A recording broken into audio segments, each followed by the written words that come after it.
Recording. All right. You're listening to No Limits, episode 81. Starfield, Indiana Jones not coming to PS5, but rather Hi-Fi Rush and company.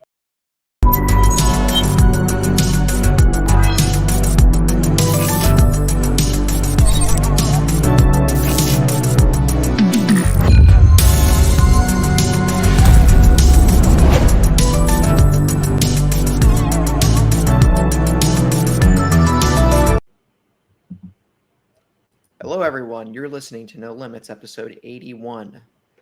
My name is Taylor, and I'm joined by my co-hosts, Brianna and Sam. Brianna's back after leaving us last week for, a wedding or something? Mm-hmm. Of course.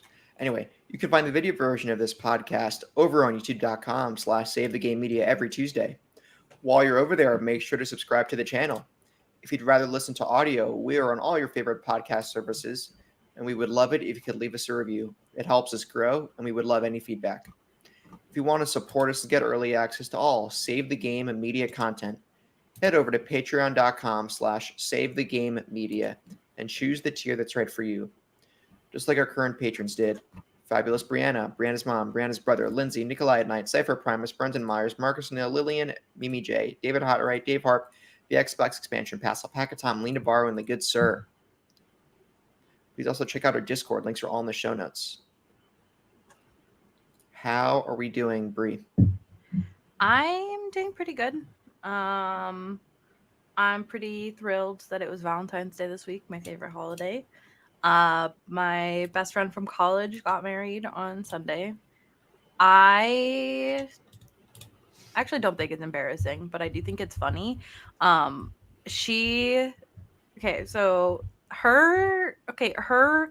wedding was like fairy tale, magical, beautiful. Like it was, the venue that it was at was so stunning.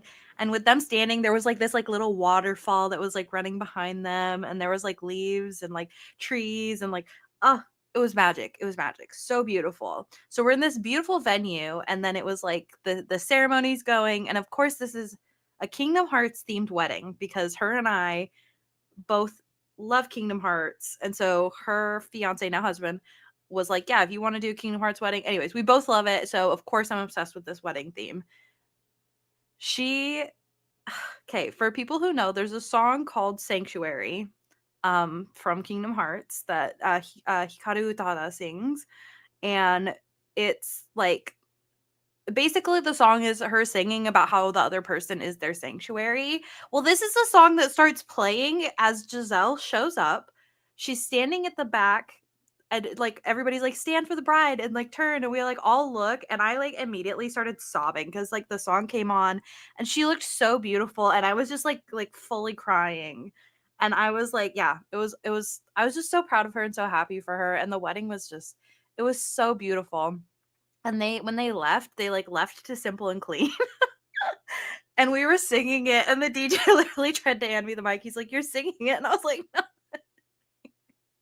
Anyways, so beautiful Kingdom Hearts theme night, and like one of like the most, legitimately it was the most beautiful wedding I've ever been to. And she's a very organized person, so I'm not like shocked necessarily, but like it was like such an organized wedding. Everything was amazing. She picked the perfect table for me to sit at. It was the table of the weebs, and it was a great time. So, Table of the Weeps. Did it have a sign that said Table of the Weeps? no, but the topics of conversation were just nerd stuff. But Was Giselle and her husband sitting there too? no, they had their own little table that was like kind of raised so like everybody could see them. Cool. Yeah, it was great. And her and I got to like dance on the dance floor and stuff like that, and we had so much fun. Like she played Shelter, if anybody knows, by Porter Robinson. It's a fantastic song. When that song came on, we were dancing together and singing and stuff. It was fun. Yeah, we got to do a slow dance together too. It was great. Aw. Yeah, I'm so happy for her, and I just love her so much. Fun fact, she has been on Save the Game Media before. She's been on Anime Cast, and she was doing Book Bonanza with me. So if you've seen any of those, that's Giselle. I didn't know that. They've been together for 17 years now. Isn't that so Wow, were they crazy? high school sweethearts? They, like middle school sweethearts. Wow. No kidding. Yeah. 17 years. Obsessed. I love her so much. So I'm really happy for her. Anyways. That's great. So yeah, living off the high of that wedding. That is great. Actually, let me ask, what makes Valentine's Day your favorite holiday? Because I think that's a really uncommon answer. Well, I don't know what really started it. I just know that it's been my favorite since I was like a baby, essentially. Like as long as I've like can remember having conscious thought, Valentine's Day has been my favorite. I think that for the most part, like especially like if I try to like break down like why I feel the way I do, I just really love I love love. Like I love like the way that humans will do like silly things for each other when they love each other, and like they try to make each other laugh and smile. And so I just like whether it's like platonic or romantic love, I just really like I do love, and I kind of see Valentine's Day as like a celebration of like that as a concept, like love as a concept. So yeah. And I love pink. So and it's my birthday directly before it. So All good answers. Sam, what's your favorite holiday? He's probably going to say Armistice Day or something. I'm not really a holiday person. Oh. Come on. None of them really. he's a party pooper. Come on. None of them really stick out to me. Aw. Never have been. I'm not a birthday person either. Yes, you are. You celebrate your life. Come on. No, I really don't, Taylor. Sam, we're going to work on that. We're going to work on that. I don't think we are. I don't think we are. We're derailing anything this week. I'm just going to talk about armchair therapy. All right? Mm-hmm. Okay. If I had to pick one,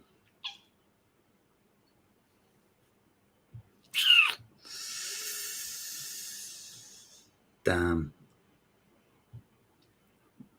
probably Halloween. Yeah. Just because, and like not even for the usual stuff. It's more like it's the most theatrical of the holidays in terms of like. I mean, obviously, you could technically say that about Christmas and the festive season, I suppose, but it's the most performative in terms of people dressing up and like decking out stuff and getting all spooky and vibes and stuff.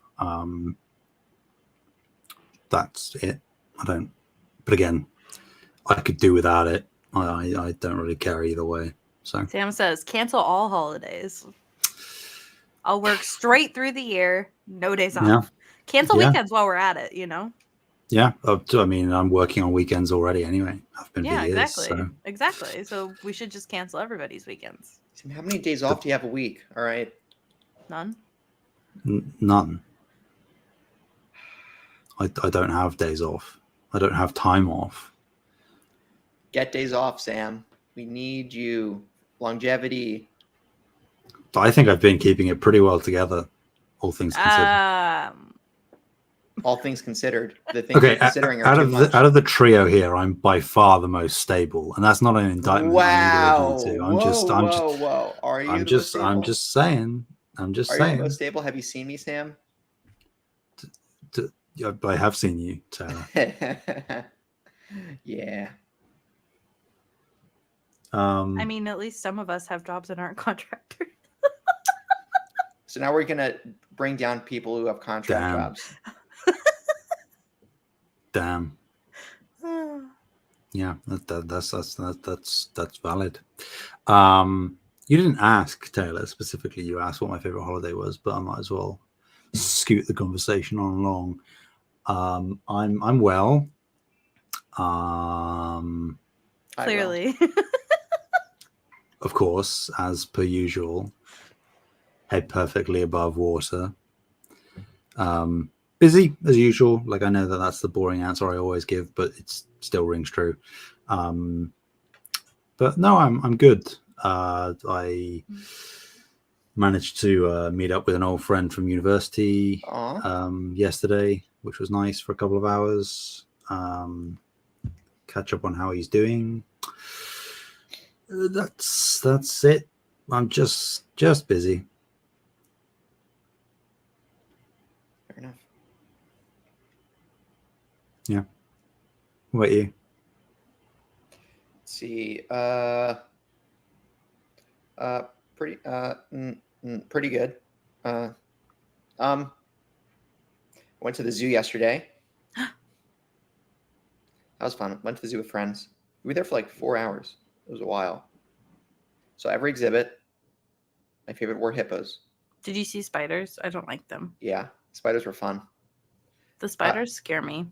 I want to crawl. No, I'm just kidding. I want to crawl. Well, one of the Xbox games coming to PS5, Grounded, large spiders that you have to destroy. They have an arachnophobia mode though. Yeah, they have no spiders mode. Yeah, you're right. So that was fun. Then I got dim sum for life, radish and turnip cakes, and steamed barbecue pork buns. I think are probably my favorite dim sum item. So good. I'm glad I just ate. Otherwise, I'd be really hungry right now. I'm still hungry. And then after dim sum, we went to my friend's apartment. Then we hung out and played Cards Against Humanity. Okay, have you played Cards Against Disney? Oh God, no. Never. It's so funny. It's all of the Cards Against Humanity cards, but replaced with like Disney character names. Wait, is it raunchy? It's still so raunchy, but it has Disney characters. So raunchy. Okay, now I'm on board. It feels even more inappropriate because it's like all Disney characters. Oh God. It's great. So that was great. Then we did karaoke in the apartment. They had a Bluetooth karaoke microphone. What is your go-to karaoke song, Taylor? Well, Mr. Brightside's a cop-out answer. Oh, you can answer however you want. Numb from Linkin Park's up there. Cocaine Blues by Johnny Cash. I did that yesterday. That was fun. After watching Walk the Line, I had some Johnny Cash in my library. Yeah. Oh, I tried playing a metal song with screaming. Did not work. But I had a passing thought. Should I get into training vocals for metal? I'm like, just have this random skill. Yeah, I love baby metal songs. I love Gojira's vocals so much, and I'm like, I want to emulate that kind of power. It also made me reflect on maybe I'll get back into guitar. I think the only screamo I listen to is Abandon All Ships. Well, Gojira isn't screamo, but there is screaming. But yeah. But my guitar's on the other coast. My bad. Gotcha. My guitar's on the other coast, so if I either get that back here or get a new guitar, maybe. Anyway, yeah, that's what I was doing this past weekend. I also went to a silent book club. I want to go to one so bad. I saw one, I saw a TikTok of somebody at one. I want to go so bad. Just sit there and read around people. Yeah, I was one of 4 men there, which I was surprised about.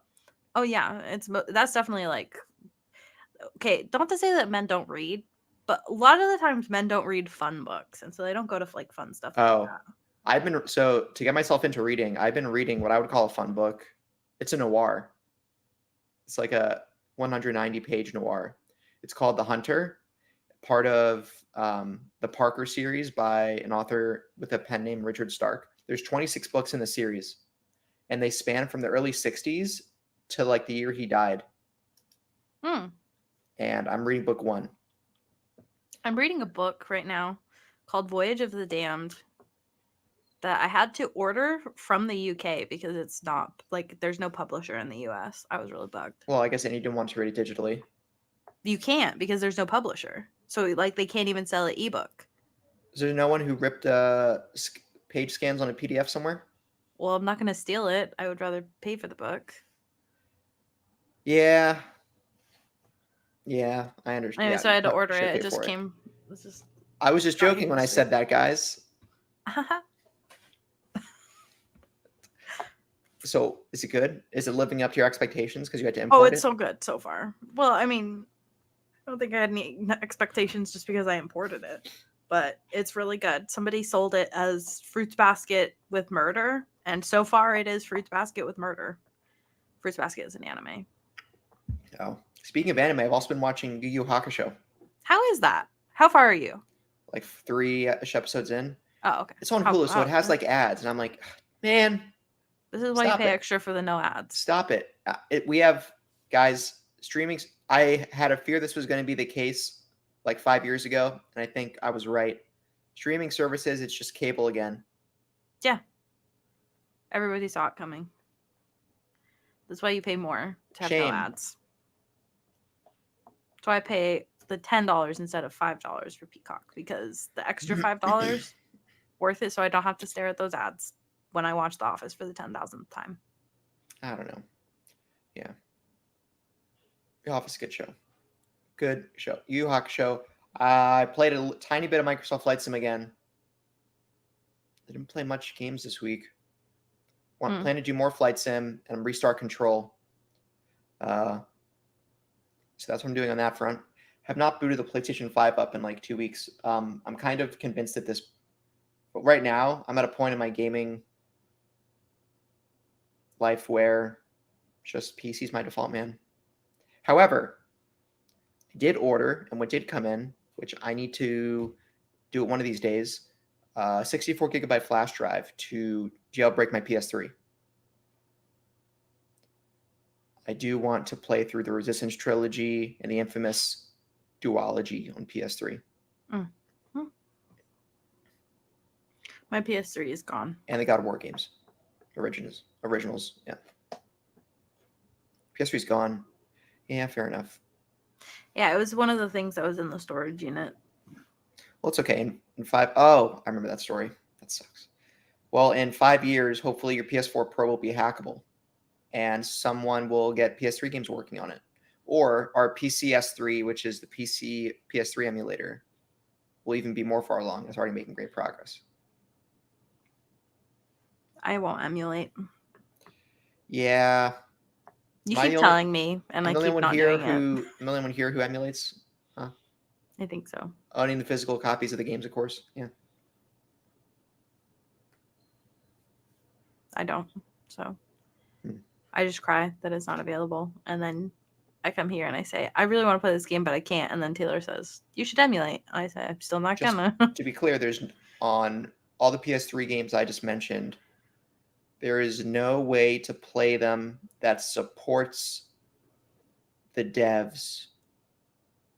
I don't know if Sony Santa Monica and Insomniac get residuals from PS Plus premium subscriptions. I tend to think they don't, but maybe I'm wrong. Sam, do you think they would? Is there like a bot Sony has where it keeps track of however many plays certain games on the subscription service has? I don't think it's that sophisticated. I mean, they've got like metrics to track what games are being played the most, obviously, but I don't think that would then extend to residual stuff. That seems a bit messy to me, because then they'd be paying out tons of residuals to mainly third-party partners, which is something that Sony probably wouldn't want to be doing. So you can play them. The cleanest way, right, is through PS Plus subscription, but we have no reason to believe those monies are going towards the devs. That's my defense. Anyway, I'm going to stop trying to defend emulation because there's no point in trying to defend it with you guys, because it's not like you guys are anti-emulation. You just choose not to use it. I just get scared and don't do it. If you came to my house and set it up for me, I probably would be fine with it. But setting it up myself, no thank you. Yeah, it's fun.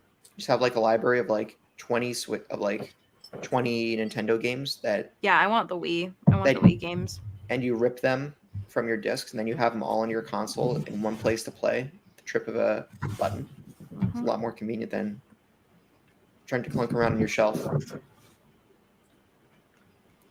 Also, in the event one of your discs gets damaged later on, you have it backed up. Because disc rot is a thing, I think. It's a thing. Anyway, huge news this week. Before we talk about the stories, I want to mention how I don't think we understand how successful Helldivers 2 is for the caliber of game for the caliber of project in terms of budget and developer cloud that they had before this game released. It is totally punching way up. And I just want to call it Helldivers 2. Major server issues, but the concurrent players count, I believe, broke 200K on Steam. It's had a Starfield on Steam and the PlayStation. And if it's already that popular on Steam, I can only imagine what the player count is looking like on the primary platform that has most of its players, which is PS5. I think it's actually around 400,000 concurrent on Steam now. It's a 400K. Jeez. Jeez Louise. Hopefully they fix the server stuff real quick. Yeah. Doesn't sound like it's gonna be quick. There was some criticism levied even by our own Kevin Ainsworth. Just like for context, for people that don't know, the peak concurrent for Helldivers 1 was 7,000. So this is like verging on hundreds of times more than the first game ever reached. So they were certainly not expecting this level of success, put it that way. It's a 345K right now as the peak player count on Steam. Right. Yeah. But like you say, like it succeeded Starfield, it succeeded Destiny 2. Like that is ridiculous. I said it in the Discord, expect Arrowhead to be acquired by PlayStation before the end of the year. Like I think that's guaranteed at this point. I don't see a reason for them not to do it. Like, am I alone in that sentiment? I don't know. No, not at all. I think that like they're doing incredibly well. I don't see why Sony wouldn't want to acquire them.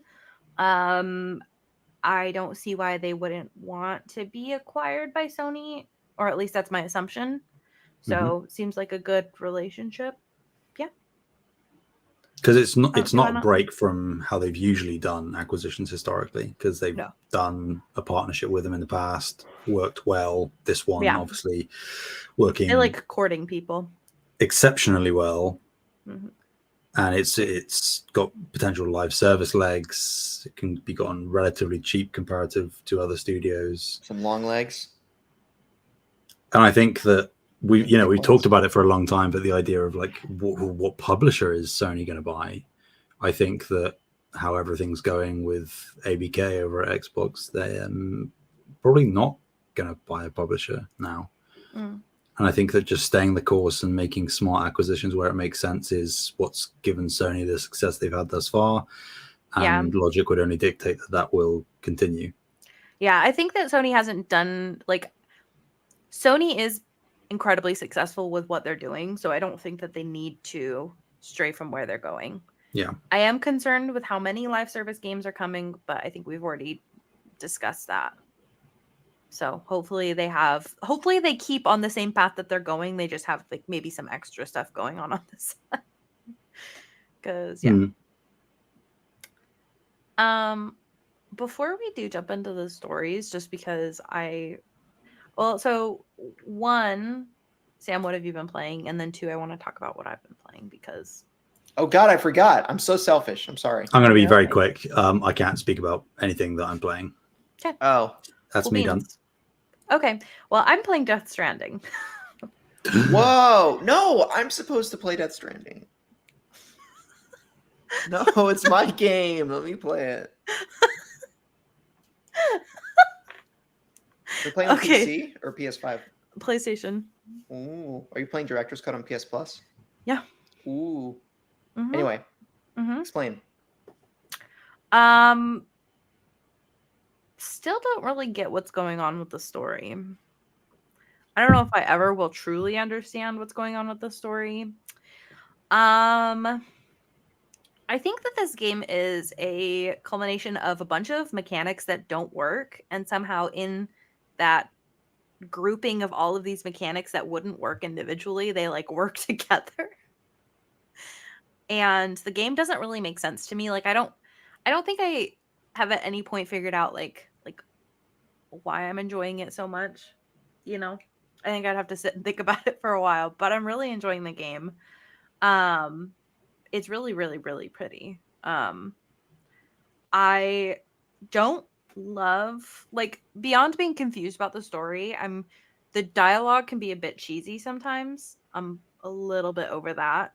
That's Kojima there. Fair. And yeah, the game has actually kind of become a problem for me because if I boot it up, I don't stop playing it until I'm like literally about to fall asleep, like while I'm playing it. Whoa, so wait. I want to unpack this. Are you playing it late at night, or it's like puts you in a trance? Well, basically, yeah. It like activates like some sort of hyperfixation for me, and like I'm just gone for hours. Like, so I'll be like, it'll be like 9 p.m. and I'll be like, oh, I'll just play it for like 2 hours, and then it's like 1 a.m. and I'm like, where am I?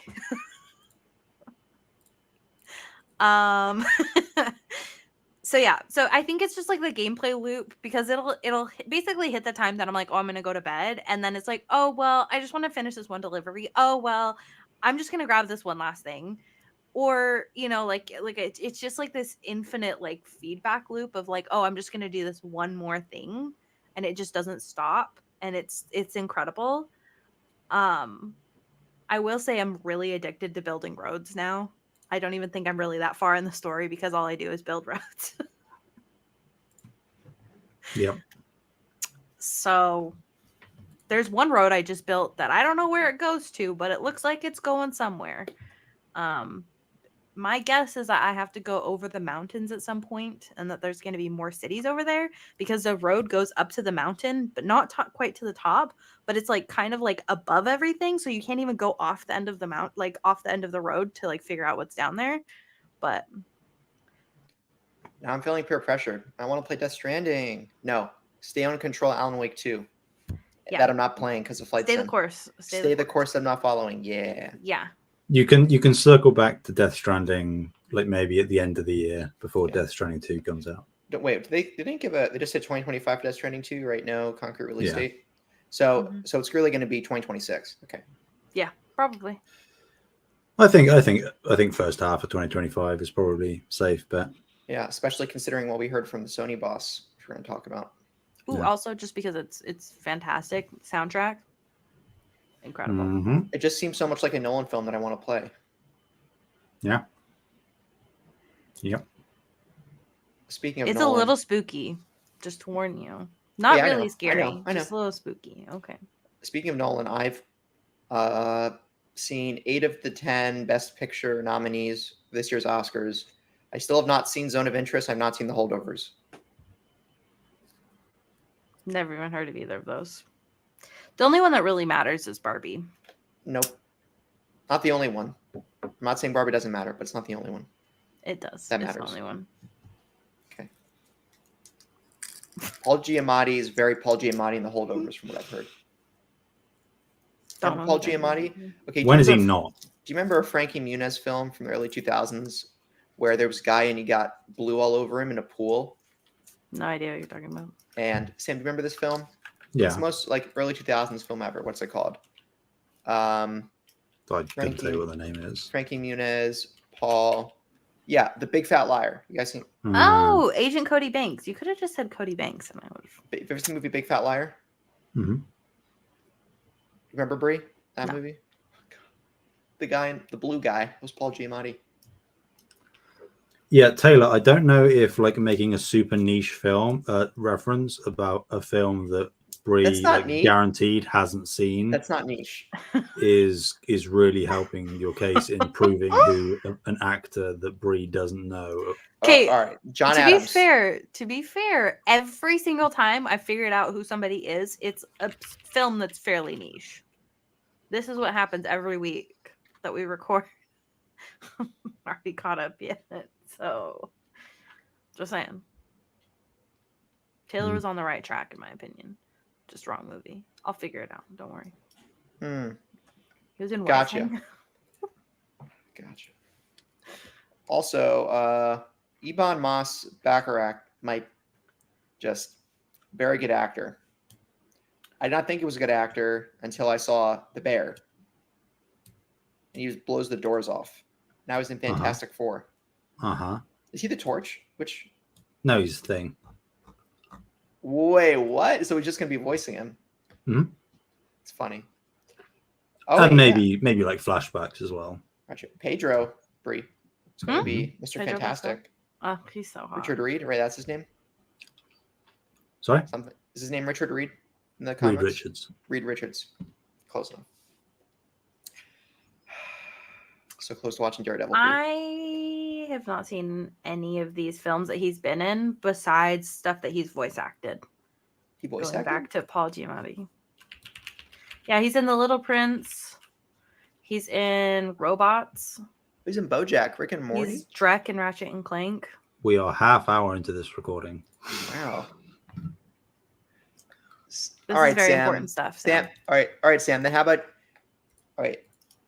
So, before the big news, we had February PS Plus titles. Who wants to go? I'll do it. All right. We have February PS Plus titles. The catalog. Right. Indeed, yes, correct. They are all releasing on February 20th, which is a couple of days' time from day of recording. So for PlayStation Plus Extra and Premium in the game catalog, you have Need for Speed Unbound for PS5, The Outer Worlds Spaces Choice Edition for PS5, Tales of Arise for both PS4 and PS5, Assassin's Creed Valhalla for both PS4 and PS5, Lego Worlds for PS4, Lego Jurassic World for PS4, Rogue Book for PS4, PS5, Rogue Lords for PS4, Tales of Zestiria for PS4. And then the PlayStation Premium offerings for those on that tier are Resistance Retribution for PS4, PS5, Jet Moto 2 PS4, PS5, Tales of Symphonia PS4, PS5, and Tales of Vesperia PS4, PS5. All coming from Adam Michel at the PlayStation blog. Solid month. Mm-hmm. Sam was excited for Resistance, right? Yeah. I am always excited for Resistance. It's never coming back. I am never expecting to hear that IP be mentioned ever again, but Good. Here we are. Makes sense because Resistance Retribution was, for people that don't know, a PSP game that was not made by Insomniac, no. Made by Sony Bend. I did not know that it was made by Bend. So that makes sense because Bend have really been the first party studio of all of the first party studios that have been supporting the premium tier, you know, with siphon filters and stuff like that. So it makes sense that this would jump over. And much like the siphon filter ports, this has a platinum. So I guess you'll be getting a new platinum very soon. You know very well what your boy will be doing in over the next couple months whenever I have the time. It's free time. For sure. That'll be ticked off the list. Highly encourage it. It's a very good game for a PSP title. I imagine it will hold up relatively well compared to other premium titles. Nothing else on the list really speaks to me personally. Nothing for Outer me. Worlds maybe, but even then, like every time I've seen it and all the discussions I've had, I'm like, Why play I'm good. Outer Worlds when you could play Outer Wilds? amen. Outer Worlds looks like a good game. I'm sure it is, but I still need to finish Outer Wilds DLC. and they say that Xbox games aren't coming to PlayStation. Am I right? This happened before the acquisition, listeners. So Sam's just playing stupid. I mean, it's an Obsidian game. Yeah, it is an Obsidian game. True. If Microsoft really knew it was good for them, they would pull all Bethesda games from PlayStation. That would actually be illegal. They also technically have tried that to an extent in making things exclusive, and that didn't work either. So, Oh my God. Sam, you're aggressive. You know, Before this recording, it's all in jest. You know, you just gotta like, Nope. if you don't laugh, you'll cry. it's not in jest. It's not. Sam, you don't understand. As a gamer, I'm oppressed, and video games are my purpose. Mhm. Okay, I don't want to poke fun at people who's creating video games and video game content is actually their purpose. But I will poke fun at people who think console wars matter. And like completely mold their identity around said brand. And to some extent, we do that as podcasters. But there's a difference between having just a preference for a platform than like actively willing to fight to the death, you know? Yeah, or whatever they're doing. A sword fight. Pants on though. Oh. Unless. I guess that's what zebras are for? Question mark. Unless it gets caught. That's the worst thing ever, actually. Yeah, that's I don't like that idea at all. Can't relate. It's actually like the jolt of. Anyway.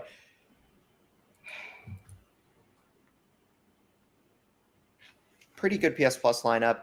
Need for Speed Unbound looks passable.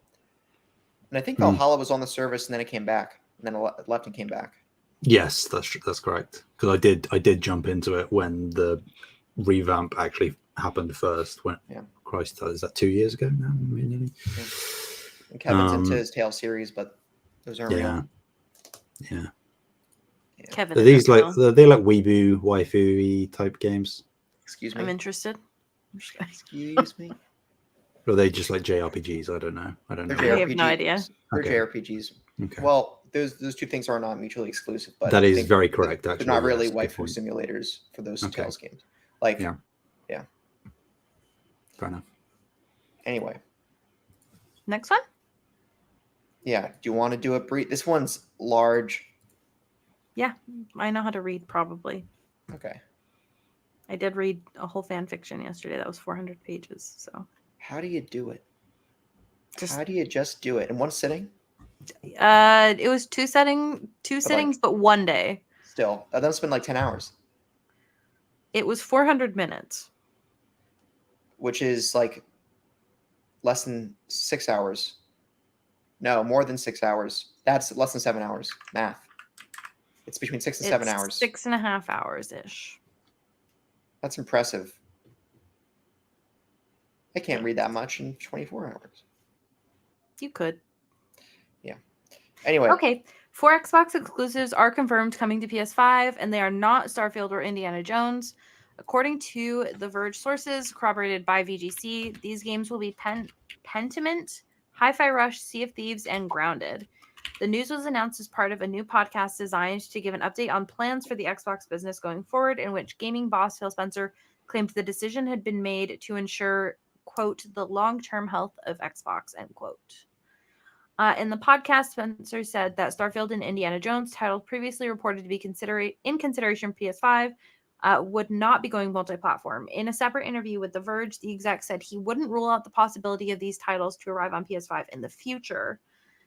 I don't think we should, as an industry, ever rule out a game going to any other platform, he said. To ensure long-term success for both Xbox and the industry as a whole, we must continue to evolve. Today, we announced that we expand the communities we reach, and we are currently in the process of bringing 4 Xbox games to other platforms, Xbox said in a statement. Continuing on, these titles, which have been available to Xbox players for at least a year, including hidden gems that deserve to be experienced more widely, and live service games whose community will benefit from welcoming even more players. We will share more details on these titles soon. By bringing these games to more players, we not only expand the reach and impact of these titles, but this will also allow us to invest in future versions of these games or elsewhere in our first-party portfolio. There is no fundamental change to approach our exclusivity, end quote. Phil said, quote, we're going to take 4 games to other consoles just for games, not a change to our fundamental exclusivity strategy. We're making these decisions for specific reasons. We make every decision really with the long-term health of Xbox in mind, and long-term health of Xbox means a growing platform, our games performing, building the best platform for creators, and reaching as many platforms as we can. Asked how Microsoft chose the 4 specific titles, Phil replied, "We looked at games that are over a year old, so they've been on Xbox and PC for a while. A couple of the games are community-driven games, new games, first iterations of a franchise that have reached their full potential, let's say, on Xbox and PC. There's always growth, franchises that we obviously want to continue to invest in." End quote. On the two service-based games going multi-plat, likely Sea of Thieves and Grounded, and he said that the move would give us the ability to continue to invest in them. We think that's great for business and great for communities, more players to play with. We see an opportunity to utilize other platforms as a place to just drive more business value out of these games, allowing us to invest in maybe future iterations of those, so equal to those, or just other games like that in our portfolio.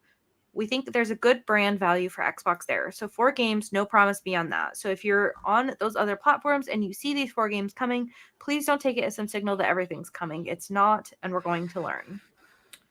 I do have a fundamental belief that over the next 5 or 10 years, exclusive games that are exclusive to one piece of hardware, are going to be smaller part of the games industry. And that's not some great insight, because if you look at the last 10 years and what the biggest games are today, it's a natural place. Whether it's on one console and PC, multiple consoles, or mobile console and PC, you see big games landing on multiple platforms.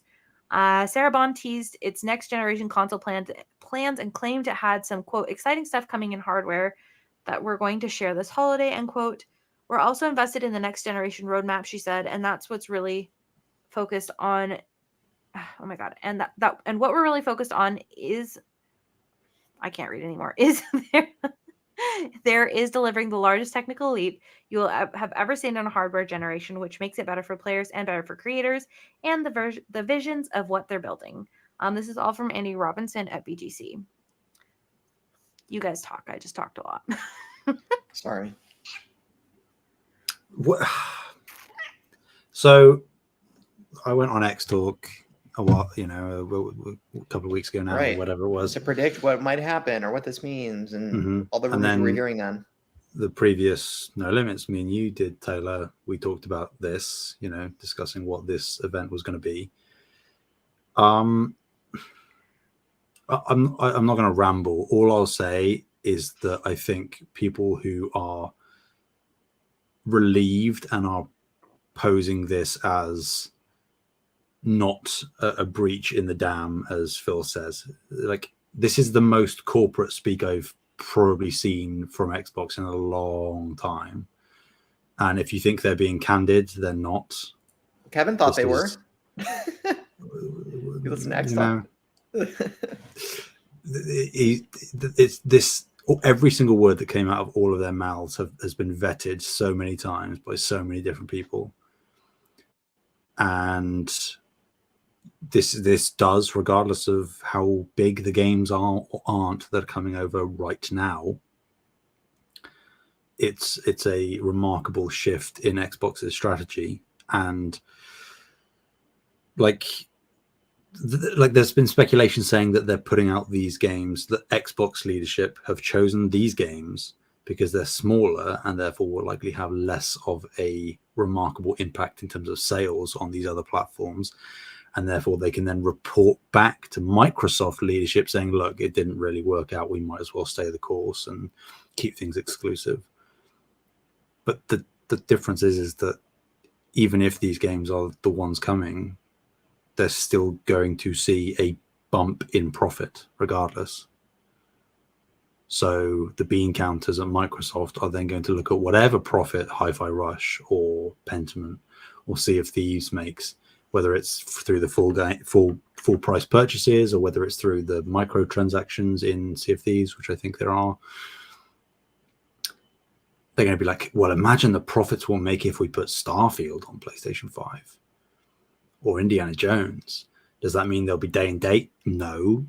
I thought that we're going to get there eventually with them, in the same way that we're talking about Helldivers being day and date and that being a dramatic success for Sony. Day and date works in their favor, but I don't think that this was the walk back or the 180 swerve that is saving Xbox that a lot of commentators are implying it is. I think that this is just a very curated way of saying that all those plans you heard about, yeah, they're real. Like, it's probably still going to happen, but we just aren't completely chopping the tree down and breaking all of this bad news in one fell swoop. I think it's just chip damage. That's where I'm at. I can't get over the concept of like PlayStation users like helping to fund Game Pass. Like, yeah, like I can't get over it. I'm not saying that that's like wholly what's happening, but I just think it's so interesting that like they're testing the waters, right? Because Game every Pass, time you buy a Bethesda game, isn't working. Yeah. Right, but they were just acquired. But no, they weren't. I meant to say Activision Blizzard was just acquired. Anyways, my brain. You're not wrong. Anyways, so point being, like, your mic just got lower for some reason, or the volume went low. It's all right on my end. Let me. Oh wait, not on your end. Maybe it's just me. Okay. Sorry. Anyways, so basically, all I'm saying is that like Game Pass, I don't think is successful, which is why we're seeing this, right? If Game Pass was really successful, we would never see this, right? So this means that they're bleeding so much money that they're trying to figure something out to try and stop the bleed.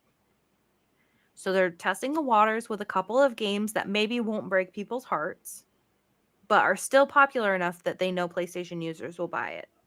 So then let's say that they find out, like, yeah, this is really successful, which is, I think, what they're going to find out is that they're going to make money. Then they're like, okay, let's pull some more games in. Let's sell some more games over here. And I'm not saying that PlayStation users will wholly be funding Game Pass, but I do think that they will be in part funding Game Pass, unintentionally so. And I think that that's funny. That's silly. So. Yeah, I mean, they've been funding Game Pass since the sale of Bethesda games after the acquisition. And the sale of ABK games after the acquisition. You're not wrong, but like I also think that this is like a lot bigger of a chunk than like a one-off. So. And also every Bethesda game that's launched thus far since the acquisition has been exclusive to Xbox. Hi-Fi Rush, Redfall, Starfield. Oh yeah, Redfall. So they're going to bring that over? What, Redfall? Isn't that so funny? I think I made this joke somewhere, whether it was X-Talk or last week with you, Taylor, but the fact that the only actual permanent exclusive from Bethesda that Xbox might have is Redfall. That's pretty funny. That is not in a console war way, but just like logistically, it doesn't make sense to port a game that nobody is going to buy, so it's just stuck on that platform. Entertaining. Yeah. So yeah, no, I think that I agree with you, Sam. Like, I think this is like you said, chip damage. I think like all of the panic of like Xbox is dead. Like, I think that was a little dramatic. Like, I think you guys were like the people that were saying that, you guys were being drama queens just a tiny bit, or kings, or non-binary queens. Kings, non-binary royalty. Non-binary people can be queens. It's true. Never mind. Okay.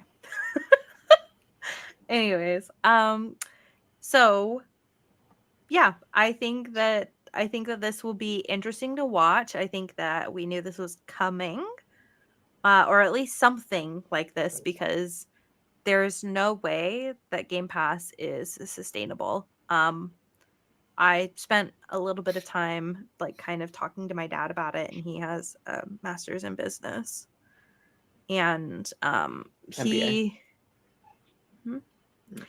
And I was talking to him like about like the sustainability of Game Pass, and he said there's probably some stuff going on in the background that we don't know about that's helping fund it, which I think is how they lasted so long.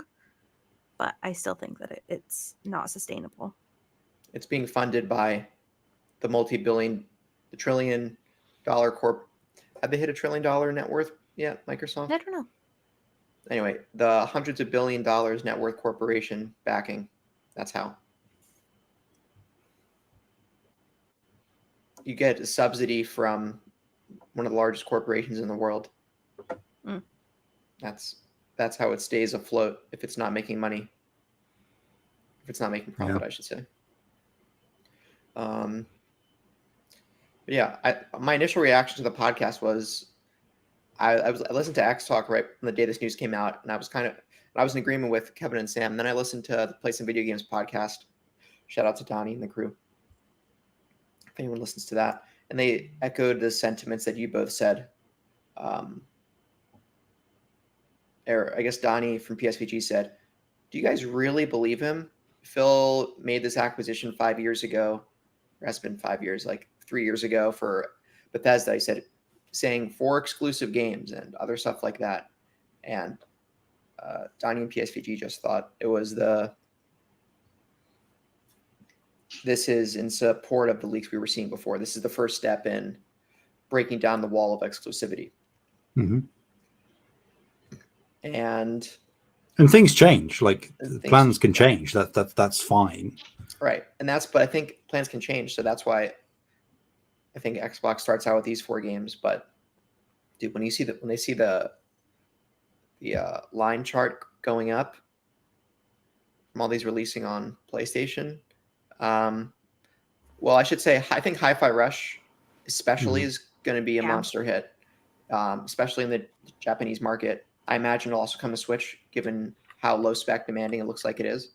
Yeah. And when you have Switch power or Switch consumer numbers behind a game, it just bumps those up. Just really does. So I'm curious to see how Grounded performs. Pentiment, I think, will still be very niche and it won't do much. But what's the other game I'm missing? Sea of Thieves. Sea of Thieves. I can see Sea of Thieves. Has a chance. Sea of Thieves having some decent success, especially with Skull and Bones just crashing and burning, as we all saw. It was going to happen anyway. Like that writing was on the wall for a while. But they're going to see the line going up and Microsoft. And I just don't see a future in which leadership says, no, we will not bring the more marquee games to the platform when there's that much more money on the table. It gets close to becoming the Call of Duty argument where you can't afford not to bring that game to other platforms because of just how much money that franchise made. Where it's, if you have a critically acclaimed title like Indiana Jones with that kind of brand power, I don't see a scenario in which Satya Nadella or other Microsoft execs don't tell Phil Spencer and Xbox, there's so much money on the table here, we need to extract it. So you're going to bring this to the other platform. So I still think that's happening. One part of this news that we didn't cover in the show notes, it's my fault, but I think that Phil said on the Xbox podcast was that he reaffirmed Xbox is making new hardware, right? What we talked about, they're introducing new hardware this holiday, but also with quote, right, the largest technical leap of a generation or something like that. And that besides that, they said that they're focused on, I think that Matt Booty commented on backwards compatibility and bring your games forward, and they're committed to that. So I did like hearing that. Sam and I shared a concern last week's show that as part of Microsoft's third-party expansion, what will be important is preserving the existing Xbox digital marketplace library that their current consumers have. And I'm glad that's at least being preserved, it looks like, for the foreseeable future. And for a company like Microsoft, that's a pretty low-cost effort, in my opinion. Compared to, funding Game Pass or large-scale projects. But I'm glad we're keeping that up, keeping that infrastructure up. But I guess to put a bow on it, I think I'm more in agreement with what you, Bree, and and what PSVG were saying on the topic. But like I said, I am happy that Kevin and Sam and other folks who were really into their Xbox ecosystems, looks like they'll still have an anchor for at least the next decade plus. That they have a place where they can experience their new games and titles of the past. So yeah, I think like a positive for people on Xbox is that you can view this move as incremental, sure, and that things will inevitably follow it, but it is Xbox potentially in one light being a bit more wary on going sort of whole hog on something immediately, in the same way that they did with the Xbox One reveal, right? Like confidently just going for it and putting all this brand new concepts out there, and the backlash was horrific and it nearly killed them.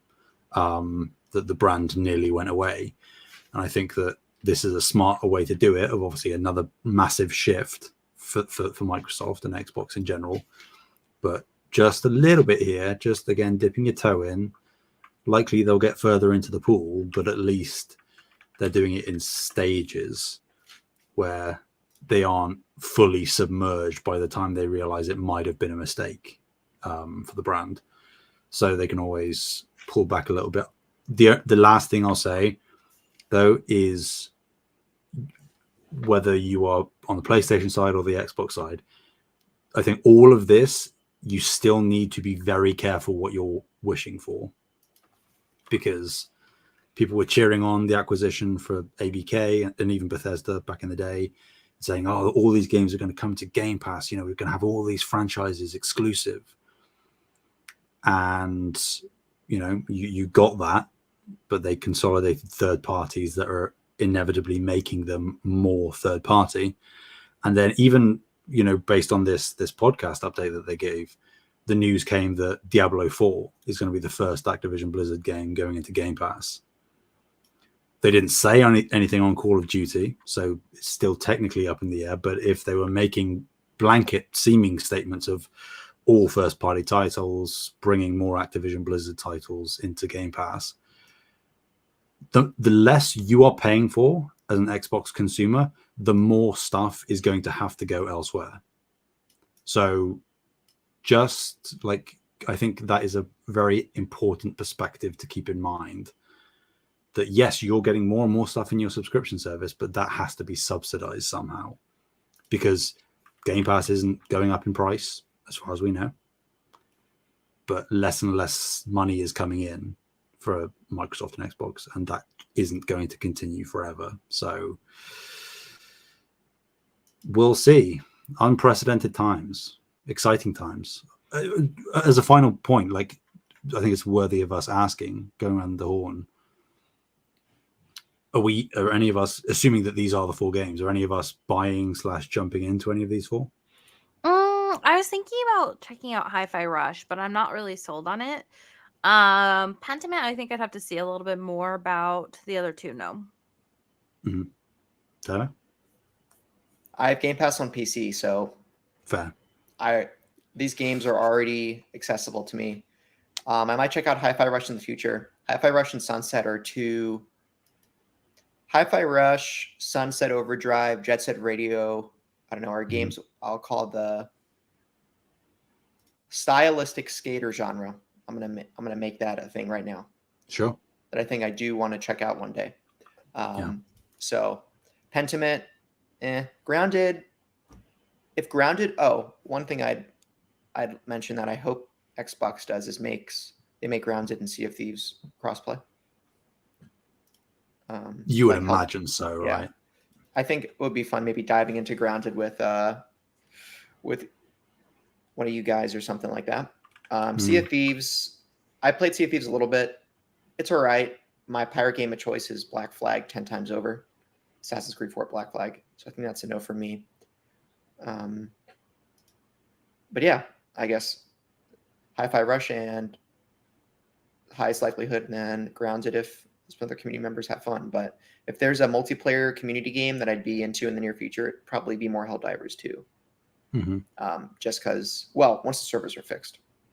Yeah. But yeah, I'm the same. I think Hi-Fi Rush is obviously the standout. I probably will also pick up Pentiment.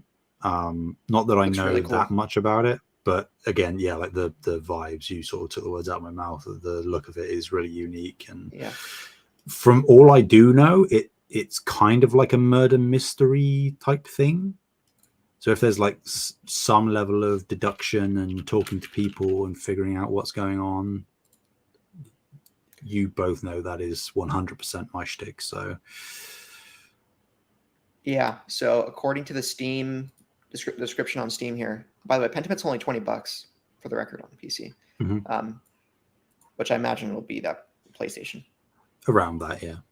Step into a living, illustrated world in a time when Europe is at a crossroads of great religious and political change. Walk in the footsteps of Andreas Mahler, a master artist who finds himself in the middle of murder, scandals, and intrigue in the Bavarian Alps. And the art style of the game is very much like a folk tale book type story. Mm-hmm. And that's kind of what made me like, maybe I'll play it. Yeah, I've heard there's also a ton of branching paths in terms of choices you can make in scenarios and outcomes. It is astronomical. And yeah, so looks like it might be up your alley in terms of narrative, at least, Sam. Yep. Yeah, and I've heard great things about it.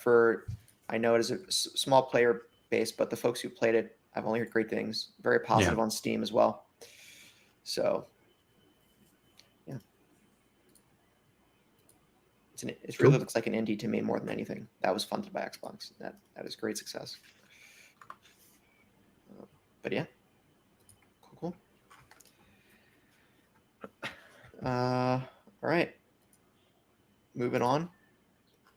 So, Hiroki Totoki, the acting CEO of PlayStation, and I believe he holds several other C-suite positions at the company at an interim level right now, shared some statements on cutting development costs, bringing more PlayStation games to PC, and rolling out existing Sony franchise releases existing franchise releases until April 2025. So, responding to, was it existing or new? Maybe I misquoted that. Existing. Okay, so I thought. So, in an interview and a financial call that was viewed by IGN, this comes to us from Tom Ivan at VGC.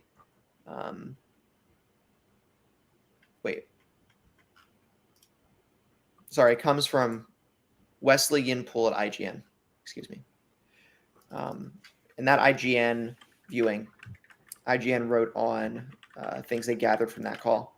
And Hiroki Totoki, right, Sony's acting, I believe they're acting CEO or acting big executive, reflected on his 4-month tenure as chairperson of Sony Interactive Entertainment, which he took on following Jim Ryan's retirement. And he said, quote, "I'm trying to demonstrate leadership and trying to have as many meetings as possible with the management team. Also to visit studios. Everyone is working really hard to fulfill their responsibility, to try to optimize the business, and I understand that. But overall growth and sustainable profitability or increasing margin, how will that translate to those goals? I don't think people understand that deeply. I think that's the problem of this organization. So as far as I'm concerned, I'm trying to understand what is happening in the company, in the industry, and also the perspective of analysts, and try to explain in a transparent manner so people can recognize and notice these issues, so we can have a harmonized approach going forward." That is very general comments since I became the chairperson. However, having said that, when it comes to the business itself, I think there is room for improvement, and that has to do with how do you use the money, or about the schedule of development, or how to fulfill one's accountability towards development. Those are my frank impressions. There are concrete points which I will not go into today being the time of this interview, or the time of this financial briefing. Also, IGN reports following the release of the Insomniac hack, files revealed that Sony-owned studios were put under pressure to make staffing cuts last year. As reported by Kotaku, the files contained meeting notes that claimed, quote, "There will be one studio closure at PlayStation Studios. It is currently unclear if this claim remains valid. Sony and Insomniac are yet to comment. And during the financial call, Totoki said Sony would try to improve PlayStation game margins by leaning further on non-PlayStation platforms such as PC and mobile. Quote, in the past, as you all know, we wanted to popularize console, and the first-party title's main purpose was to make the console popular. It is true, but there is a synergy to it. So you have a strong first-party content, not only with our console, but with other platforms like computers. First-party can be grown with multi-platforms, and that can help operating profit to improve. So that is another one we want to proactively work on. I personally think there are opportunities out there for improvement of margins, so I would like to go aggressive on improving our margin performance. Sony has revised its PS5 sales forecast for the current financial year, down from its 25 million console target to 21 million. And despite a year-on-year increase in PS5 sales for the holiday 2023 quarter, from 7.1 to 8.2 million, elsewhere, Sony has said that it will not release any major existing franchise games before April 2025, rolling out big sequels in the God of War and Spider-Man franchises, or Ghost of Tsushima, anytime soon. And I also wanted to pair this article with an interesting, I think it's important to highlight this, that Andy Robinson from VGC also reported that Sony announced strong PS5 sales of 16.4 million for the first 3 quarters of the fiscal year last year. 2023, I believe. However, while games business revenue was up 15% year over year, operating profit was significantly down at 25.9%, which Sony said was partly due to a decrease in sales and an increase in losses from hardware due to promotions. So despite record-breaking numbers, Sony's operating profit is down over 25%. And we're still pressing studios to improve their margin. This reeks of capitalistic unsustainability to me. How do you tell your studios to continue to work harder and in pursuit of closing a gap, an operating profit gap, when your revenue is the highest it's ever been? I don't get it. And I don't like how salaryman businessman like Hiroki Totoki is. It just reeks of what can we do to operate profit, and looking at the spreadsheets and making that closing that delta, whether that means layoffs, or hopefully it just means going multi-platform, but could mean more layoffs. And the only positive coming out of this that I saw was that going multi-plat, but it seems like Sony is just doing this now and this is now something I think we're seeing with both Sony and Microsoft, in that for them, we're hitting a scale of major games business or major games, video games industry that apparently just, well, I don't want to make the equivalency to Xbox because the Game Pass not making profit is different from why Sony's doing it. But I should just say, I think there's a greater comment to be had here on the unsustainable scale of the games industry for these marquee titles that seems like we're headed, and that maybe Sean Layden was right. I don't know. I don't understand why Sony's revenue is so far down while they have this massive success and they're still trying to close this margin. Maybe that's something Sony should look inward for their promos and other stuff, rather than pinning it on the developers. Or I shouldn't say maybe, that's what I think should be the case. So I'm not really a big fan of, or I don't like what Hiroki was saying here outside of going multi-platform. Yeah, I mean, like I said, it's tough because it's always, it's going to be pretty blunt and brutal with these kind of corporate people. I agree that not really anything he said is like, quote, good news outside of the multi-platform thing, particularly seeing how successful Helldivers 2 is, being day and date, The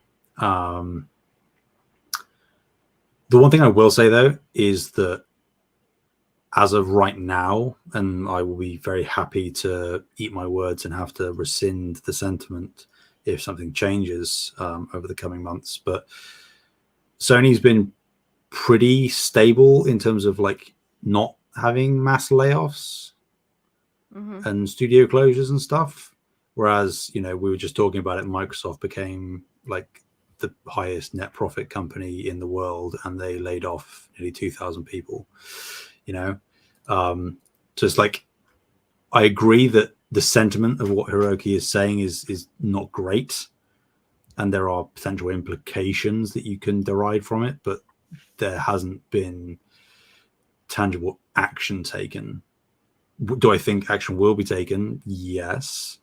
But I think that the vibe I get from Sony is that they will do everything they can to not impact their teams as much as possible. You know, the retention of talent, as far as I'm aware, for most of Sony's first party studios is like practically unrivaled in comparison to other third party studios or studios under Xbox or whatever. Nintendo, I guess, is similar as well. Like, you don't really hear about major shifts going on there necessarily. But yeah, I think it is what it is. Like, the PlayStation are incredibly successful, and whatever the end result of this unsustainability is, I would assume Sony will not let it go past the point of no return. Does that mean we may have to downscale a large number of the projects that come out from them? Probably. But then that means that we'll get smaller games, and they've already been doing that with Uncharted Lost Legacy, with Spider-Man Miles Morales. You know, who knows what else could be coming. I think that is, they've kind of been teetering towards that direction for a couple of years now. So I wouldn't be surprised if, like, at the next showcase in the summer, what you would assume, God hope there is a showcase and they don't go quiet again for a year, that we'll probably see an announcement of one or two smaller things. Like, you know, we were talking about it, like Venom from Insomniac. That is, for all intents and purposes, another Miles Morales type smaller experience. And I think that with the output that Insomniac has had specifically, in terms of the amount of stuff they've been able to get out. Now, granted, some of these games from Insomniac are costing a lot of money, but then there's also licensing with Marvel and Disney and stuff. So I think that you can get lost in the weeds there. But I would say that Sony would be ridiculous if they aren't trying to replicate the output capacity of Insomniac at their other studios. And I think that trying to make that happen and potentially get games out at a faster click to increase profit margins would inevitably, as a follow-on, mean that those games are maybe slightly smaller in scale, which is fine, because I'm sure that they aren't going to let the quality of those titles suffer. I think if PlayStation and Sony have proven anything over the past decade, is that above all else, the experiences will be high quality, and that's really all that matters at the end of the day, as opposed to length. Dude, if companies want killer games to be on their platforms at a high rate, invest heavily and prop up indie projects. Mm-hmm. There's a great indie project that's not being discovered every day. And I think that might be the best argument that could be made for maybe, if he wanted to do it, bringing Shuhei back as head, because obviously he's heading up the indie department right now, and he's very vocal and has been for a very long time about his love of indies. And I think that maybe having him or someone like him, like-minded in that sense of loving indies and what they can bring to the space, both in terms of creativity and realistically probably higher profit margins, maybe that might be worthwhile for them. Just saying. I know all the Sony higher ups always listen to this podcast, so putting it out there. Bring Shuhei back. Okay. You know? Fair enough. Bree? I don't like that. How would I phrase this? I don't like that they had sent that weird email. I think that is what sucks is that, like, I'm sure that it wasn't like a maliciously intended email of like, oh, there's going to be a studio closure. Like, I don't think that was like maliciously intended, but I do also think that people should really realize that like what they say affects people, and their jobs and livelihood and such like that. So I think that that's kind of icky. I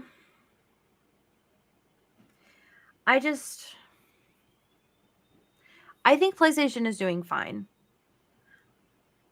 I think that if they theoretically stay the course, I think that they should be okay. Again, like as I expressed earlier, I'm a little bit concerned with how much they're funding live service games. Not that live service games can't have like a huge profit that kind of kicks back as a response, but if none of them are successful beyond like Helldivers 2, like then what? You know, I guarantee that we've only had a couple of these live service games officially announced for a reason. I think that the scuttlebutt that I've heard is that they've significantly pulled back on that initiative. Yeah. Hopefully. Okay. Well, yeah, I mean, I hope so as well. I think that as much as I really would love to have like one solid, like fantastic live service game on PlayStation. Like I would love that. Like I would love playing the game. I would love like hanging out with everybody and doing that. But I also am hesitant. But I think that that's like my only main concern right now. I think that we're seeing like consistently PlayStation's games are like selling incredibly well. They're consistently in like the conversation for like best game of the year. Yeah. I don't think I'm especially concerned, but and like the one thing that's worth highlighting with an asterisk is that they're not releasing any major existing PlayStation franchise games before April of next year.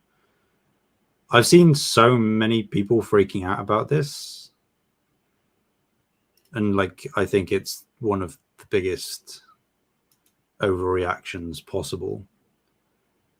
Because like they gave God of War and Spider-Man as examples. It's like, well, obviously we're not going to have a game on that scale before this time next year. Because we almost certainly would have heard about it by now.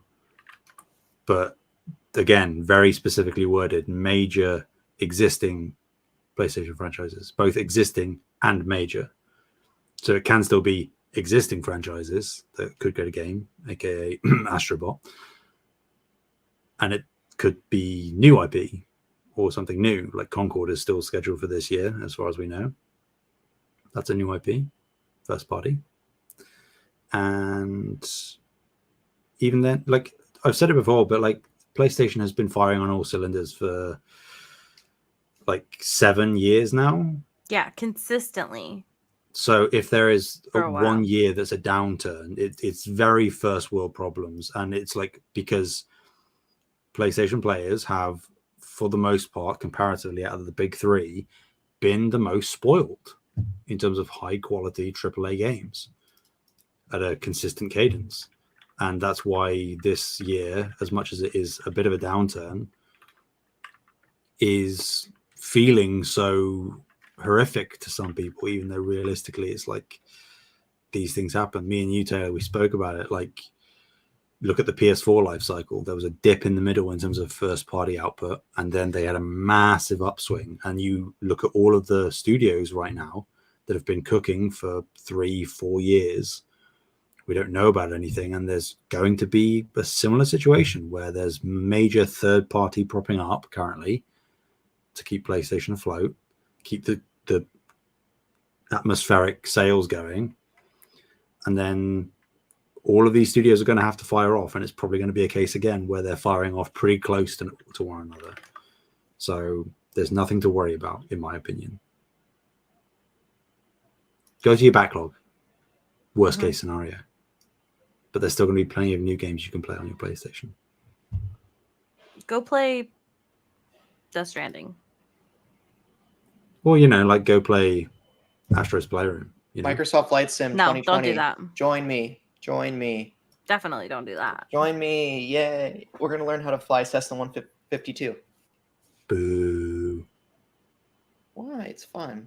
Come on, we can go to little airports that are 45 minutes away from one another. I'm eventually trying to work up to the big jets. So right now I have a little single engine plane. All right. Then after that's good, I go to one that has autopilot. I learn how to use that in weather conditions, right? Or in what it calls IMC, I think instrument meteorological conditions, like clouds and rain and stuff like that. And then you guys, you know what you can do after that? You could go to a turbo propeller plane, which goes even higher and faster. Then you go to a multi-engine plane. All right. Like the Kodiak on 100 or something. That's a turboprop plane, I think. And then you can go to a regional jet, like an Embraer or Bombardier. And then we can all go to Airbus and Boeing airplanes. Yay! You can. I saw an article. This all sounds like bad ideas. That a flight sim might come on PlayStation. Just play Death Stranding. You can play a delivery sim. You can't fly the airplane in that game. You don't know that. Are there airplanes? Okay, I'm gonna shut up. Anyway, one final thing on the topic I wanted to say is that I still think it's concerning that on Jim's Ryan exit, we're getting corporate brawn walking in the door, who seemed even harsher at it than Jim Ryan was. I guess maybe just being more direct. Maybe Jim Ryan was just like this behind the scenes. But anyway, I'll still hold my concerns. Valid. Thanks. And, you know, we're already at 1 minute, 22 seconds, but one last little peek at possible Astrobot news. Anyone wants to read the last story before we have questions? There could be a new Astrobot game. Woo! Jeff Grubb, reliable. Generally reliable. Insider. Yeah, he's reliable. He said, quote, "I've heard maybe Astrobot does happen this year. So if that happens, that's pretty big for me. Also big for me, Jeff. I get why Sony's not thinking that's a major one for us, at least not yet. Hopefully they could turn it into a major one, and then a lot of this changes around," end quote. Astro developer Asobi was spun off into its own standalone studio in 2021 after parent company SIE dissolved Japan Studio, which is the historic PlayStation group it was previously a part of. A job listing that same year in 2021 suggested that the Tokyo-based studio was working on a new 3D action game. And in 2022, the company said its next title would be its, quote, biggest to date, end quote, coming from Tom Ivan at VGC. Sam, this better not be Rescue Mission 2. And I'm saying that because I don't want it to be relegated to PSVR 2 only, selfishly. I think it may well be VR, Rescue Mission 2, but it's 100% not going to be VR only. Like, 1,000% not going to be. They know that would be a stupid idea. Would it be like a killer app for the PSVR 2? No doubt. But it's not going to see the success that it would if it was a hybrid. And I fully expect it to be a hybrid. I think that Asobi have always been the ones that have been pushing the tech of PlayStation for generations now. So I think that they don't want to abandon that. They've had VR experience. They maximize the DualSense tech with Astro's Playroom. Like, the best use of the DualSense I've seen in any game was in Astro's Playroom. So I think it will be a hybrid, and I think that people should buckle up, because if you haven't played any of the Astro games, whether it's Rescue Mission on VR or whether it's Playroom, you are seriously missing out. Like, I'm not joking, you are really missing out. Very good platformers, like really good platformers. Mm-hmm. Because we've all played it, because it's a free game that you have automatically if you own a PS5. That I deleted automatically? Yeah, you're right. And it takes like maybe 3 hours to play through. And it's full of incredibly adorable PlayStation nostalgia across all of the generations. It's like a love letter to PlayStation. So Sure. everyone's played it. Sure. We all know that I haven't played it, so it's okay. Again, I'll reiterate that is just despicable. But it's okay. It's despicable, not everybody has Barbie. Not everybody has taste, so that's fine. Clearly you don't, since you haven't watched Barbie. Well, I mean, maybe I have. You maybe I have since the last time that we spoke. Have you? Have you? Yeah, I have. Oh, whoa. We're gonna we didn't talk about no. Okay, hold on. Gonna rescind those comments now. This is like, I love how we're surprising each other. Like, Bree's surprised played all the Spider-Man games and got all the platinum. Sam surprised watched a movie. What am I gonna do now? Sam watched a lot of movies and shows. What am I gonna do next? No, anyways. Okay, pause. We're doing a post show today, you guys. We'll do a review for Barbie in the post show.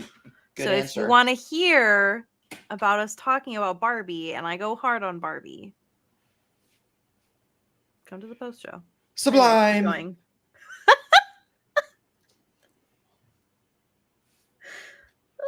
So good. Anyway, we do have some questions. Let's see. We have some questions this week before we go to the post show from Ty. We have a few questions. His first question is, do you think Xbox is the leader when it comes to adapting to the industry, or are they just adapting because they're a bunch of losers who have no choice because they're in third place? I wish there was some middle ground in the question. Maybe I'll go first. The Xbox one leader when it comes to adapting. When it comes to adapting to the industry,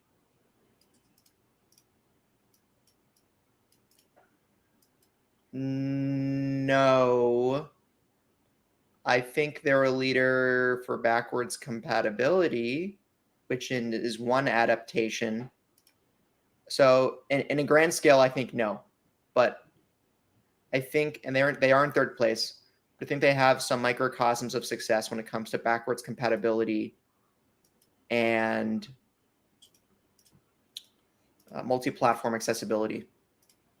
I shouldn't call this microcosms, areas of specialty, like when it comes to their PC crossover and their backwards compat 60 or frame rate increase initiative on their legacy titles. Yeah, I don't think there's any other manufacturer. Anyway, maybe I'll just do that there. Yeah. And I don't think they're a bunch of losers. I mean, they're in third place, definitively, obviously. They're in third place. I don't know that there can really be a leader when it comes to like adapting to the industry. And I know that that's semantics to your question, but I think Xbox is and has only ever been reactionary, and they are most often doing these changes, whether they're 180-degree turns and walkbacks or just little pivots here and there. They're doing it from a defensive position. They are doing it in a reactionary manner more often than not because they've made a mistake of some kind, or they are doing it from a place of desperation. And that's not me trying to attack them. It's like Game Pass would not exist if the Xbox One wasn't catastrophic and it's their own doing. Game Pass just would not be a thing. It was a reaction based on them losing dramatic amounts of ground and needing something to draw in consumers.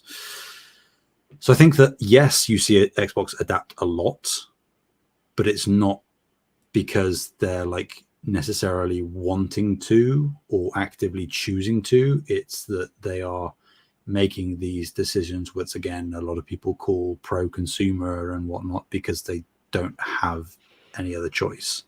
So they're not a bunch of losers, but I do think that there is a degree of them not really having a lot of choice in these decisions they make. They buy third-party publishers, they have to go more third-party. They don't have a choice. So there's nuance to your question, but ultimately I think Xbox changed the most, but that doesn't necessarily make them a leader, but they're not a loser either. Well, I'm just kidding. Yeah. I dump my Xbox games in the trash. Look, Rise Son of Rome is a game I want to play one day. All right, looks like a little fun 4-hour romp. Yeah. You should bring Rise to PlayStation. With Kratos skin available? Come on. Money on the table, Microsoft. I don't know. I'm not sure how I feel about that. Yeah, that'd be so funny. Y'all are silly. I don't really have anything to add. I think that you guys covered the question perfectly. Okay. Do you want to keep going on questions, Taylor? If you guys are down. Well, yeah, if you guys are down, or we could table some for next week. Let's see. I'm fine. Yeah, we should be okay. So next question is, we're seeing Sony talk more and more about multi-platform games. We all expect live service games to be on PC and PlayStation day one, but what are the chances of B-tier games? I take issue with this immediately, like Returnal, Ratchet and Clank sequel arriving day one on PC along with PlayStation version. Take that back. Returnal is not B-tier. Wash your mouth. Neither is Ratchet and Clank. What are you talking about? I haven't played it, so I can't back it up. You get that one. I'll get Returnal. I get the sentiment. What are the chances? I guess never say never. Like the market is ridiculously tumultuous. Just the industry in general is really tumultuous as of right now. And we just talked about Totoki maybe doing more of a multi-platform push. Arriving day one, I don't see that happening. Not for the foreseeable future anyway. Not necessarily because I didn't do it, but I feel that trying to push devs to ensure that there is a PC-ready, polished, refined port day one, I don't know that they're quite there yet. And overall, I'm not sure that they are willing to potentially compromise on the quality and the reviews of the game and the potential sales of the game by trying to usher. And they've got like Nix's as a studio, as a support studio, right, that focuses on PC ports. But like that, if you're talking about a lot of these smaller franchises that aren't the God of Wars and Spider-Mans and stuff, I don't know day one is a thing. I think you will see a tightening of that window, like maybe a year tops. I could see 6 months happening for some, but I think it, again, not, I really hate the verbiage, but it could be a case by case basis in terms of like how long the distance is on how valuable the IP or the individual game might be to the ecosystem.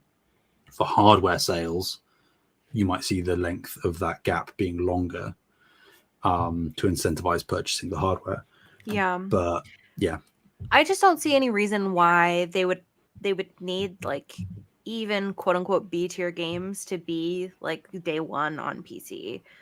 Like Sam said, like it takes extra resources to build a PC version, and I think that they would rather just have the game come out on time with just the PlayStation version.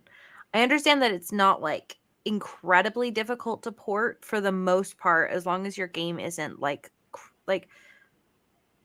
for the most part, porting games is not the most insane technical thing you could do. However, it does take time and it does take resources, and I just don't see them like caring about doing that like day one. Even if it's like a 3-month difference and they're like, we want this on PC as quickly as possible, still think that like I just don't see them doing it day one. But who knows? Taylor, would you like to add or meh? I was typing. Sorry. I zoned out for a second. Not gonna lie. So I'm gonna read the question for myself because I'm not a good host. We're seeing Sony talk more about multi-platform games. We all expect live service games to be PC, PlayStation day one. What are the chances of B-tier games like Returnal, Ratchet and Clank sequel is a B-tier game? That's what I said. I said Returnal is not a P-tier game because it's not. So again, just to repeat, whoever asked this question, go wash your mouth. that was Ty. What are the chances they arrive day one along with the PlayStation version? I think it's going to be a case-by-case basis. Certainly Ratchet and Clank, I think the chance is low. Returnal sequel, maybe. Mm-hmm. I think maybe the more appropriate way, instead of saying B tier, let's say smaller budget titles that are shorter and smaller in scope. I think more of those as opposed to your Ghost of Tsushima's, God of War's, Spider-Man's, God of War's. I already said God of War's. Anyway. Yeah. Okay. Ready for the next one? Yeah. Sure. There's a lot of talk about PlayStation not having any first-party games dropping. Does it really matter when they have a lot of third-party exclusives coming, like Final Fantasy, Stellar Blade, and Grand Blue? Okay. I'll go first because I technically said. Was that the end of the question? Sorry. Well, it's just, or is there a concern from a consumer perspective? But go ahead. Okay. I'll just get out of the way because I've technically already said something on this. Like, PlayStation has a lot of momentum. They're still selling incredibly well, despite to some people, even last year being light in terms of big games outside of Spider-Man 2 and Final Fantasy as a third-party exclusive.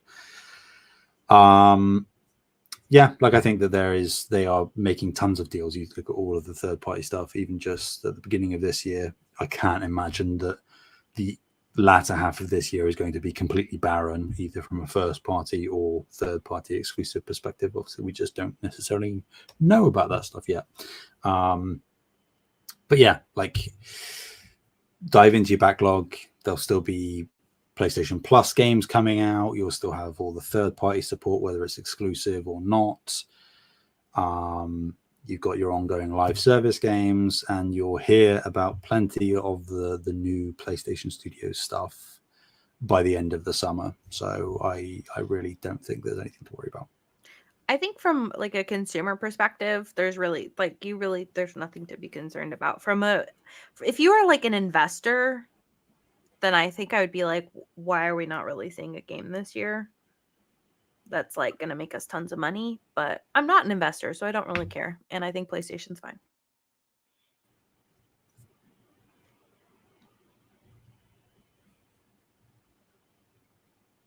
Sorry, my mic was muted. Does it really matter when they have a lot of third parties like dropping from a consumer perspective? Or is there a concern from a consumer perspective? From a consumer perspective, I'd say no, because as far as the consumer is concerned, time exclusives are exclusives, and they're just games you're getting on the platform. Anyway, period.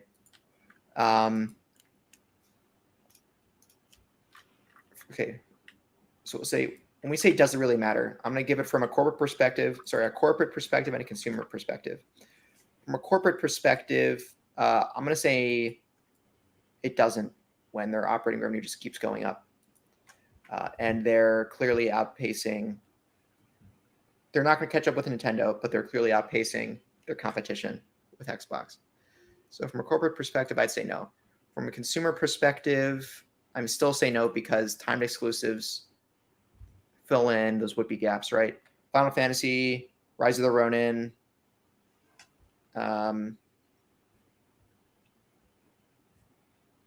what other timed exclusives are coming out this year, or third-party exclusives, second-party that I'm forgetting? What did you say? Rise of the Ronin, Stellar Blade, Rebirth. Oh wait, Final Fantasy VII Rebirth. These are pretty massive games. And the average consumer, even if they're coming out like the first half of the year, average consumer doesn't play all of those that quick either. So I think they'll coast along just fine with their time exclusive or third party exclusive lineup. I think the most there's important thing for everybody to draw is you're still going to be getting games on PlayStation, whether they're timed exclusive, fully exclusive, or just not. They're very available everywhere. If you're still getting games, really, what does it matter where they're coming from or who does or doesn't get them? If you're getting good games, that's all that matters. So yeah, that's true. But I think like I still am like, I'm okay that there's nothing because it's like, don't rush the studios. Like I would rather have like the good quality games that I love. But I do still think it's kind of a bummer that there's nothing. well, I mean, we don't know that there's nothing. You're right, we don't. But based 'Cause- on what we know of most of the studios, I don't think it's unrealistic to say that there might not be something big this year. Sure, nothing. Again, nothing God of War or Spider-Man level. But if it's a down year, it's a down year. We haven't had one of those Returnal in a long 2. time, in my opinion. That ain't happening. I know. I Bloodborne wish. remake.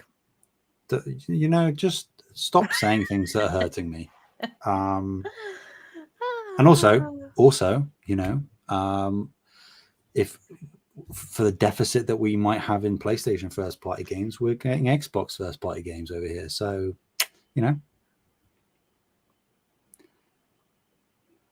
it's fine.